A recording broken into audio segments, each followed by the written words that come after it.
Shri Krishna. Today we are going to briefly talk about chapter 1 on Hinduism at a very crisp level. So, if you look at the Vedas and Puranas, the word Hinduism doesn't even exist in reality. Okay? It was coined to the people who worship and the follows the Vedas and Puranas and the idols and the deities and all the gods mentioned, right? And all the Hindus ask, why do we Hinduism follow so many gods, right? I mean, if you look at all the religions, Hinduism is the only religion which is aligned completely with science, right? Science can validate everything from what is written in the Vedas and Puranas. Okay, so if you have a question, look at the Vedas. The Vedas will give you the answer to any of your question, and science agrees with it 100%. Okay, so I'll give an example from a science angle. If you ask any science student, right, who is the father of chemistry, who is the father of biology, or who is the father of physics, or father of or founder of mathematics, nobody can give you an answer. Why is that? There is not a single founder, right, who has compiled everything, right, to the subject of chemistry or physics or math or biology. So many people have contributed. Okay, you can name it, you will see. Look at the chemistry, look at the periodic table. How many people have invented the elements? We have close to 140 elements or so, right? Not one have invented everything. The same thing applies to Hinduism, right? You have so many gods. Unlike Abrahamic religion, you have, if you look at Christianity and Islam, you have one God each. But I'm not saying anything wrong about them, but this is the reality. And if you see in science, the same way you have so many founders, Hinduism is also similar to it. Okay? The important point I also want to address is Hinduism is the oldest really existing religion. Okay? And it's one of the best religion. Okay? Which Abrahamic religions cannot even come near it.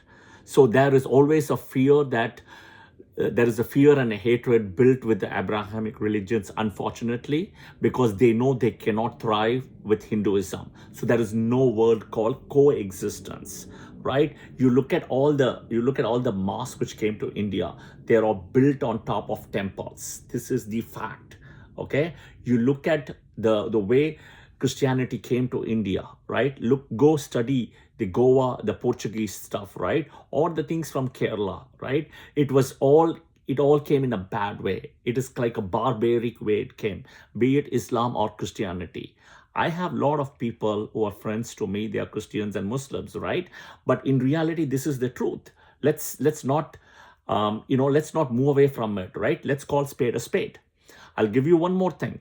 A lot of people will tell you that Hinduism is close to mythology. No, let's find the truth in the so-called mythology, because it is 100% truth.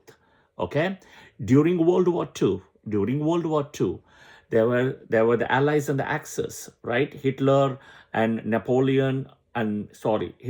Mussolini one side, right? And then you have Hirohito from Japan, right? So you have Germany, Italy, and Japan, and then you have the whole allies, right? You have the Axis power and the allies. The allies were UK, France. You had all these people, right? Then the whole of Europe you had. Then USSR joined. Then USA joined, right?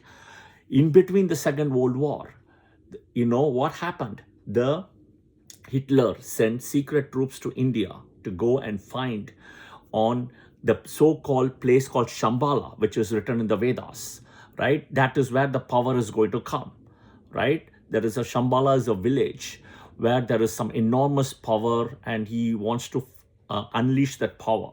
So Hitler sent. So same thing, the troops in USSR was also sent secretly by the KGB. Then at that time, Britain was, under the control, Britain was controlling India rather, right? What did the British people do? They also went after Shambhala, right? The only people to find all of this information about Shambhala is with the Germans, right? But they lost the war. Now, guess what? Where did all the information go? It was all taken by the United States, right? And it's all with the FBI.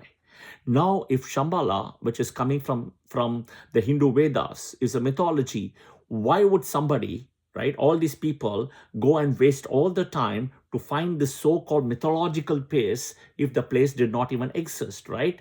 Food for thought, okay? Now, same thing, look at it, swastika.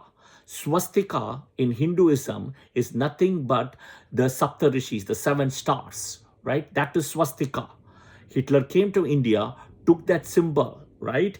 And that became like a Nazi symbol, which was associated with Hitler, unfortunately, right? Again, all of this was stolen from India and Hinduism, all right? We'll continue in part 2, but food for thought, I'm just going to rest it out today. Jai Shri Krishna.